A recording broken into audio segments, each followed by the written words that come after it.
Hi, I'm Corey Amos, and I am the chair of the Social Media Committee for the Pittsburgh Human Resources Association. And I'm here with Andrew Morton, who is the Director of Social Engagement for SHRM, and he's just given the opening keynote for our 2015 conference. And so for those who were not here, which they're very remiss, I'm sure, could you sort of give us a synopsis of what your keynote was about? Sure, yeah, well, I think it's important with social media or any other topic that you really kind of break it down in the simplest terms, because people are intimidated about things that they may not understand. And frankly, I like to do it just for my own personal needs. And social is not unlike everything else in life. It requires planning and preparation, and that planning and preparation have to occur before execution. You can't just jump out and create a Facebook page. It's not a strategy. It's a tactic at the end of a thought-out strategy process. So when an organization or an individual starts in social media, they have to first think about their audience. Who am I trying to reach? What are my objectives in reaching them? And ultimately, what is it that I can give that audience that's meaningful? What content can I share with them? Or am I just creating a place for them to share content with each other? With one another. And based on sort of, okay, you've gone through the process of identifying who your audience is and what you think they will engage them, and do you think it's important, or have you found that it could happen that you don't participate in every social media platform? Maybe you only participate in one. Well, I think that's very important. I mean, the resource that most people struggle with is not money, it's time. It's the most finite of resources. And you do have to make conscious decisions. You have to do less better. So when I first came into SHRM, not unlike other organizations I've worked in social media with, the first thing I looked at is where are we and whether or not we should be there. And you have to ask yourself, one, is this a place where our audience is? Two, do we have the right type of content to share with the audience in a meaningful way? And three, can we sustain this? Case in point, parts of our organization had their own little Facebook pages, but in reality what we needed was them to participate in our broader brand Facebook page as a part of a reoccurring posting strategy. So they didn't need their own Facebook page. They needed to be a part of the menu of stuff that we shared on the SHRM Facebook page. And that's a big challenge for the organizations, because everybody wants their own Twitter handle, they want their own little niche Facebook page. Now there are certainly parts of our organization that have their own unique social media monikers, but it's got to be sustainable, it needs to have an audience, and you need to have the right type of content. Because even if you create that, I don't want to say isolated, you create that niche, group or something, and there's no participation. That's right. Then it just becomes you're trying to put out content and you're not getting any. It's an efforts-based mentality, and we have to be effects-focused. We have to, we're trying to create an effect, and the effect is, in some cases, to promote awareness. In other cases, it's to promote adaptation. In other cases, it's to promote just value, to enhance the value of membership. So those are effects. Efforts are great, but sometimes efforts aren't really what we need. And with the proliferation of social media and all of the different platforms do you find that maybe someone would ask themselves the question, speaking about strategy, not just diving in and putting all that effort forth and not getting the effect, do you think it's appropriate to say that social media is not for every organization? I think it's not for every organization. There's many organizations that will take a Web 1.0 approach to social. And what I mean by that is they're in this .com mentality where they build content on a digital platform and they expect people to come to it and to share it and embrace it without any quid pro quo, without any discussion, without any community management. And for example, they'll post a press release on their Facebook page. Like, this is something new and unique, and here's a press release about what we're doing. Well, we need to be mindful of the fact that people are on social for a reason, and it's to be social. So, there has to be a community management process. There has to be somebody willing to ask or to respond to the question that is asked. It's a back and forth, and that back and forth requires time and effort. And it also requires a thick skin in some cases, because there's so much to be learned from how the audience reacts. But you can't learn it, and you can't really be out there in a meaningful way if you take a Web 1.0 mentality to a Web 2.0 world. Right. It's like Web 1.5. It doesn't work. It doesn't work. You got to go all the way. That's right. Yeah. And one of the things you were saying is when you are engaging in that, you need to be ready to be open and honest. You do. And have transparency, because if you take that approach where I'm just putting it out there, you have to be ready for what comes back. You do have to be ready, and in some cases, it makes organizations better. Social intelligence, I know that's a little fancy word there, Yeah. but social intelligence allows good organizations to become better by learning from their constituencies. Now, you can do it in a very aggregated way and use some high analytical tool to determine exactly how many people are interacting here and there, and that's important. Right. Benchmarks are important. But just anecdotally going through people's responses Right. to a particular thing that you post, you can glean so much about people and their perception of you and your organization. Because here's the thing, sometimes CEOs and leadership have this perception of their organization, and sometimes reality is somewhere in the middle and public perception's here. Well, you've got to pull the CEO's understanding of it down to what reality is, and in some Right. cases you got to work hard to get the audience to objectively understand what reality is too.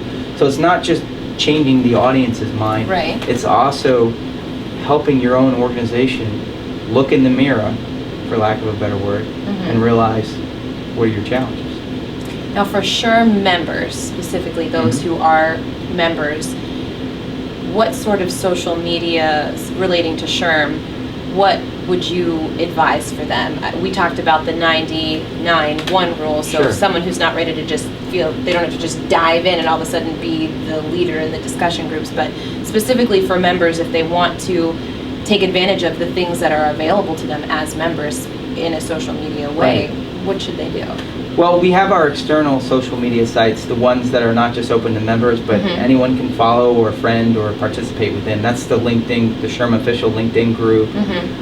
Follow us on Twitter at SHRM and the SHRM Facebook page. And those are all important.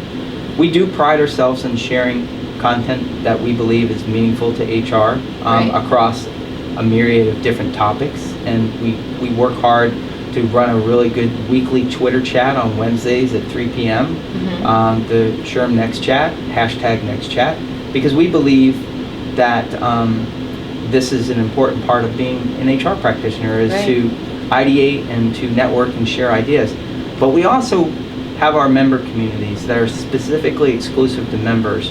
Okay. And these are behind the member firewall, and they're communities we call SHRM Connect that will allow people to discuss topics in certain disciplines, and frankly also within demographics such as our HR Department 1 folks, who I love. Right. And they're in there sharing day-to-day challenges and getting in real time amongst themselves peer-to-peer solutions. Right. And it's not our job at SHRM to curate that. It's our job to just make sure that the space exists and that they're aware of it and that it's moderated and people are good actors and they behave appropriately within the group. But the true value comes from the peer-to-peer stuff. I agree. Especially in those departments of 1 or maybe 2, those small departments can get into these communities and benchmark and get the advice of others and what they've experienced. And that also helps sometimes when you're going to leadership to say, this is not only what I've experienced, but within the community of HR professionals, this is the feedback. So it kind of gives you a little, for lack of a better term, ammo to go to leadership and say, this isn't just my opinion, this isn't just me. Well, some of them in the focus groups that I sat in on, they talk about it as therapeutic. They commiserate with other, especially the HR department ones who are geographically separated from each other, and this is their networking. Oh, yeah. They come to PHRA, they come to SHRM Annual, in many cases to their own respective conferences or whatever, but this is the day-to-day networking. This makes them not only get stuff done, but feel better about what it is that they do. Absolutely. So, and I really think that my responsibility as the director of SHRM's social efforts is to foster that and to make sure that our leadership understands how valuable that is and to promote awareness of it amongst members, because we found that not a lot of members are aware of it, and they know our LinkedIn group, and that's important too, But this is really a well-earned, valued membership opportunity that our SHRM members deserve.